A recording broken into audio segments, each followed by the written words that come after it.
Last year, I bought two motorcycles, a Triumph Scrambler, a 900cc bike, and a Yamaha Bolt C-Spec, also a 900cc bike. I ended up selling both of these bikes in favor of a much smaller bike, a Honda Rebel 500. And while I love my Honda Rebel and have been riding it around everywhere over the past couple months, I found myself really missing my old bikes recently. So, here are three things I miss about having a larger, more powerful bike. Number one, the heavier weight. I definitely felt more confident riding at faster speeds and on the freeway with a heavier bike because it had a low center of gravity and I felt more stable and sturdy. My current bike only weighs 408 pounds, and on windy days or when I'm riding fast, I get blown around a lot more. So, just for reference and comparison, my 900cc bikes were well over 100 pounds heavier than my current bike.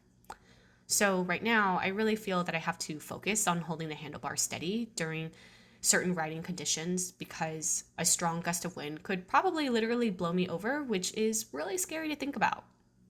So, while this isn't a deal breaker for me, I do find that now I do have to be a lot more careful when I ride at faster speeds or when I'm riding on windy days.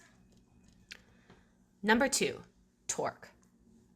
I remember when I used to ride a 250cc, I used to get so annoyed at how slow I would accelerate off the light or stop sign. I felt really spoiled riding 900cc bikes because you could just zoom right off the blocks like it was nothing. And at 500cc, my torque isn't as powerful, and having something to compare to now, it does make me sad that I'm much slower to accelerate off of a stop. So again, not a deal breaker, but this is something I've noticed since downgrading to a smaller bike. Number three, I miss having a larger gas tank. I have a 2-gallon container that I fill up and I keep in my garage, and I am constantly filling up my gas tank after each ride because the tank only holds 2.9 gallons. According to the Honda Rebel 500 specs, this bike has a combined gas mileage of 67 miles per gallon and a range of 200 miles on a full tank. It really does depend on how you ride this bike though. I personally fill up my tank after each ride, and I definitely have to fill up a lot more on this little bike than on my bigger bikes. So that being said, this is what I do not miss about having bigger bikes.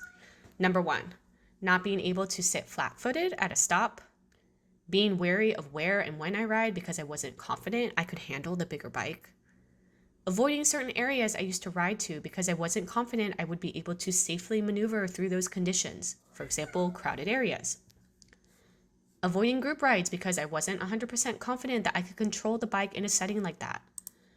So these trade-offs were well worth it in my opinion because by downgrading to a smaller bike, I was able to gain back my confidence. Ride the bike that fits your skill level.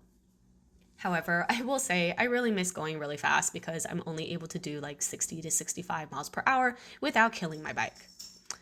And it's okay to miss something and still know that it's not right for you. And this can apply to anything in life, jobs, relationships, and obviously, most importantly, even motorcycles. So thanks for watching and ride safe out there.